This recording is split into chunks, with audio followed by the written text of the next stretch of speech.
Happy Multichroma Day. Today I'm going to be talking about the new palette from Danessa Myricks, the Lightwork Volume 5 I Am palette. We're going to talk about each of these shades and their formulas. I'm also going to show you some swatch comparisons, and then I'm going to be creating 3 looks. So here's the outside packaging. So beautiful. We've got this little raised like kind of emblem on the front, and then here's the inside. Mine's already a little bit messy from sticking my grubby little hands in there. So as you can see, we have a top row, a bottom row, and then the center row has split pans, and it's the split pans that really got me. I feel like you're getting a lot for the money, and this is a $125 palette, just like the other 2 previous palettes that they released, which I didn't get the last one, but I do have a bunch of videos up with the first Lightworks palette, and I felt like that palette was very beautiful, high quality, but this one is even more special in my opinion. There are 7 different finishes, which I think is amazing, especially for this size palette. There's just a lot of different textures to play with, from pastel top row like shades to some darker shades. Now this is an all shimmer palette, so of course you can create some all shimmer looks if that is what you're into, but you can also pair this with any other mattes, of course, that you have already in your collection. And I personally do love me some all shimmer palettes. I definitely wanted to go in depth into each of the different textures so that you really know what you're getting. So we're going to go through that first, and then some swatch comparisons between some indie single eyeshadows because I have quite a bit of a collection, and then I'm going to be creating 3 looks. So let's get right into it. So here's the first row. Now these are all described as duochromes with the exception of the green shade called Evolving, but the rest of them have a little bit of a shift to them, and these are all very smooth except for Centered. It's very flaky, and it's actually very hard to spread out, and you can kind of see that it is the shiniest out of all of these. The center row I'll be swatching 4 at a time. So here is Strong and Brave, and then Fierce and Fearless. And these are all described as duochromes, aka basically multichromes. They're definitely pretty shifty, especially these 4, and these are really beautiful. Basically you have almost like a black base jewel type of multichrome on one half, and then the other half is an iridescent that kind of matches it and complements it. Strong, Fierce, and Fearless are very smooth. Brave is a little bit flaky, a little bit chunky. However, it is very thick and waxy feeling, so it does take a little bit to spread out. Fierce also feels a little bit thicker, so that one is harder to spread out, which could potentially affect application as well with a brush. Here are the rest of center row shades. These are all also labeled as duochrome, though I don't think Inspiring is a duochrome at all. Definitely not a multichrome, but not even duochrome. It's just a purpley silver. And then these all feel a little bit thicker, a little bit waxier. So they took a little bit to spread out and swatch out, but they do all feel smooth. And then the bottom row, the only kind of really shifty shade is Powerful, and Unstoppable is more of like a true duochrome, so it has a base to it. The shiniest is Invincible. It's a little bit chunky, a little bit flaky, it takes a little bit of effort to smooth out, but it is definitely the most metallic from this bottom row. Unbreakable and Enough have a little bit more of like a thicker waxy texture to them, and they're not very shiny. They're for sure more like a satin kind of finish. Unstoppable is also more of a satin, but it has definitely more shine, and it feels really nice and smooth. Powerful is very silky to the touch. The texture doesn't feel thick like Unbreakable and Enough, but it does have a little bit more of like an almost like oily kind of base to it.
I'm going to be using my Viseart matte palettes. So on the website it says you can kind of go and use it by column. So I think I'm going to do that for the first look for sure. I'm not sure yet about the second look. But I'm going to start off with this green column. So these shades on the bottom for the most part are like the least shiny, with the exception of this one right here, which is pretty flaky and very shiny. So I feel like it doesn't almost like fit into this row really conceptually. And I'm going to be going into the Editorial Brights from Viseart.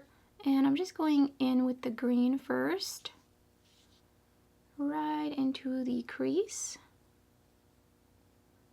Now, I think the purpose of this whole palette is you can just layer on like a lot of these shades, and that's why there's some multi-chromes but not all. There's some more like regular standard types of metallics. Going into the neutral mattes, I'm going to be using this dark brown.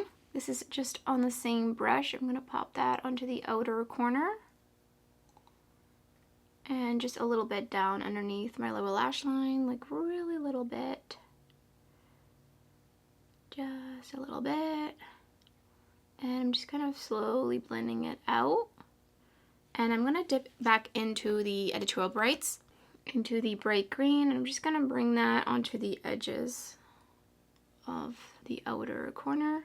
So next I'm going to go in with the shimmers. You can of course use brushes or your fingers. I usually prefer to use fingers, but I'm going to be kind of alternating between. So I picked up enough, which you can see is just a regular kind of shimmer. And I'm going to mist it with just some water. And I'm going to put that onto the outer portion of my lid and a little bit onto the, and on an angle, a little bit into the center of my lid. And this is where I'm going to try to really layer. So I'm going to pick up Abundant, which is a little bit flaky, but it actually seems to be picking up pretty decently. Now my brush is still a little bit damp, and I'm just going to pop that. I feel like this is basically like a shinier version of that shade. I don't really feel like it's doing much for me. I don't know, I was kind of expecting a little bit more. It's definitely amping up the shine in this section.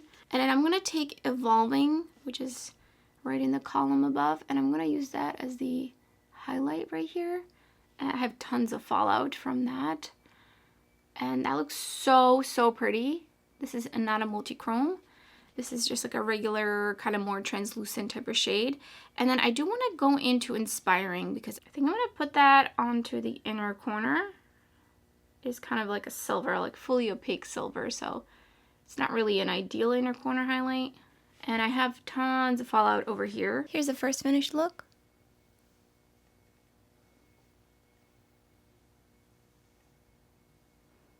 Onto the second look, I'm going to be going in with this blue column and pairing it with some mattes. Again, dipping into the Viseart Editorial Brights palette. And I'm going to dip into this blue right here. And I'm just going to pop that right into the crease. Super pigmented. Oh my. So I'm going to be using the shade Brave, which is like an iridescent. And it does have blue, kind of like a green, and then purple. So I'm going to mix purple into this blue a bit and then just make this like a really fun, colorful kind of look. Dipping into this purple, I'm going to be putting that down on the outer corner and then just a little bit into the crease as well. And it's going to mix and create such a really cool blend. I just wiped off my brush and I'm just going back in and just really finessing that. But look at how fun those colors are together. Going into the Dark Mattes palette, I'm going to be using this Super Deep Plum out here. And it's just going to go right only on the outer corner. I'm going to be keeping it really just in here, focused. And then I'm wiping off my brush and just blending that a little bit further. And I'm taking the purple and I'm just going to bring it a little bit underneath my lower lash line just to connect. And then I'm going to take the blue and just pop it onto the edges of that, just kind of tapping it on, blending it together. And then I'm going to go into the Deep Plum and just add that in here. Picked up Strong and I misted my brush and I'm going to put that right up against my lash line, but really trying to keep it focused in there. And then I'm gonna go into Brave. Now, this shade is very flaky, so you can definitely use a silicone tip applicator, but for flaky shades, I tend to prefer to just use my finger. But we are going to use the silicone tip applicator. This one's just from Sephora. And I'm just gonna pop that right above. And that is just so pretty and so iridescent. And I'm just putting on a little bit more. But this is gonna give you a pretty kind of, I mean, it's always going to be a translucent kind of shade, but you can definitely get it a little bit like more opaque if you use your finger. So let me just demonstrate what I mean by that. I picked up the tiniest bit. Again, you can easily pick up too much even with your finger. And I'm just gonna kind of smooth it out on top of my lid. And that shifts to a purple and just blends really great into the outer portion with the purple and the blue. I do have a little bit of fallout, but definitely not as much as I got onto the other eye. I wiped off my brush and I picked up a Resilient, and that's gonna go as the inner corner highlight. This is just a really nice iridescent, true kind of aqua blue shade. Here's the second finished look.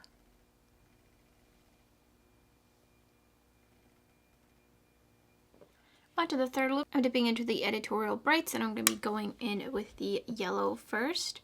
And that's just going to go right up into my crease. And I'm just going to be keeping it kind of floating on this outer portion and just really kind of blending it up and then out. I'm just going to add a little bit more in here. I did prime with the Pat McGrath eyeshadow primer. Going into the dark mattes into this orange, and I'm just gonna basically follow what I did, but now with this orange, and I am kind of keeping it a little bit lower so I have room to blend it up and out, and then just again going really in here and just melting it all together. I think I'm gonna go back in with just a little bit of the yellow.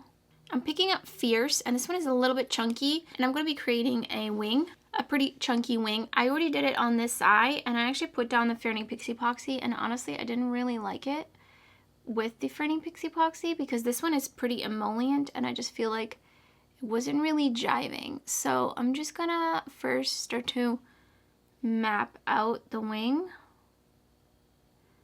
So like this, and then bringing it inwards a little bit, and then just bringing in more and more, kind of packing it on. I feel like you can see this one, if you start putting on too much, it's gonna look a little chunky on the lid and accentuate skin texture, so just something to be careful about. I do think that the misting really helps the most in between all these touches, and I'm just gonna bring it a little bit underneath the lash line as well, right here. And then I really want to sharpen the wing up a little bit. There we go. And then I'm just going to bring it up. See how kind of my hood is right here, ends right here. So I'm going to bring it up in there. And then I'm just going to take my finger and I picked up Fearless. And it's just going to go over the rest of my lid. And this shade is an iridescent, beautiful, orange flashing shade, and I just feel like these two go so well together. And I did get some fallout actually. I'm a little surprised, to be honest. I picked up Radiant on my pinky, and that's just gonna go as my inner corner highlight. I feel like this one's a little bit higher, but close enough. And here's the third finished look.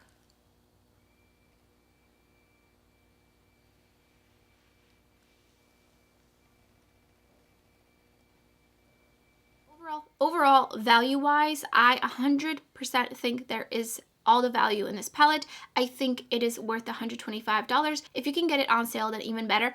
That being said, I don't think it's for everyone. I definitely think only get it if this is absolutely something that you're thinking about and you just can't get it off your mind, and you don't really have a lot of shimmery shadows, different textures, and or you want something that would get you to experiment, you know, step out of your comfort zone a little bit, then this is the palette for you. If you're an indie makeup lover and you have tons of special shimmer shadows, indie makeup with multi-chromes, single eyeshadow multi-chromes, etc., then I do not think that this is going to be worth it for you. I got this palette because I was intrigued, I wanted to try it out, and I wanted to do a video and do some comparisons and really just help you make an educated decision on if this was something you would like to pick up. While not all the shades in here are multi-chromes, and I assure you, if you're not familiar with indie brands or multi-chromes in general, those pigments are very expensive. If these were all multi-chromes, this palette would be well over $200. I think that the values in here, plus you have the split pans in the center, which I very much enjoy because you're kind of getting like extra shades in here, and I actually like how they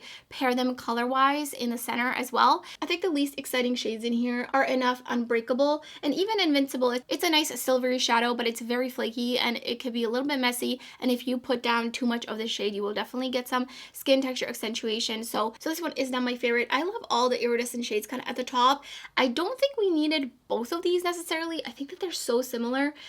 I mean, they're a little bit different, but they're very, very similar, especially when they're kind of with this one as well. Obviously, they have a lighter base, but I do think there's just a tad bit of redundancy. You could start off with some of these shades down here and then layer the more iridescent shades on top as well to kind of just bring out all the different shades. Now, if you want to use the multi-chromes, I highly recommend using only about one at a time and covering as much surface area as possible on your lid, because the more multi-chromes you use on the lid, the less shifts you're going to see, because they really need that space to have the room to shift as the light hits it from different angles, different kinds of lights hits it, etc. Especially if one multi-chrome has 4 shifts and you do 2 multi-chromes, you're not going to be able to see all 8 shifts. I think this one is my favorite out of the 3. The moment I saw it, I really just felt like, yeah, this is going to be a hit. I didn't pick up the previous one that launched before this because it had some water activated and like pressed gel flakies in the center, and I was just like, no, this just doesn't sound appealing to me personally. But the first one was really great too, but all of them have been limited edition, so it is definitely something that you kind of have to like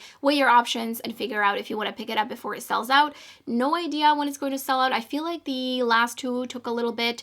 I think the second one was probably not selling as well because of the flakies and all the textures in the center. I think it's great to see this kind of experimental, fun, shifty, multi-chromy, iridescent, layerable artistry palette at Sephora at Beautelish, because it is just a little bit out of the ordinary, and I think it makes this concept a little bit more accessible because you can just readily order it at Sephora. You can most likely get it during a sale or get some sort of discount if you let your points add up as well. You can usually get like $10 off per 500 points, and also this could be less overwhelming than looking at an indie brand with over 100 different multi-chrome shades and trying to pick out which ones you want to use. This way you have it kind of a little bit more concise. So let me know in the comments below if you plan on picking this up. If you already picked it up, I would love to hear your thoughts and your experiences with the different textures. What do you think of them? And if you're new to my channel, I would love it if you subscribe. There's so much multi-chrome, shifty, shiny tutorial content uploading my channel and much more to come. You don't want to miss out. So thank you so much for watching, and I hope to see you next time.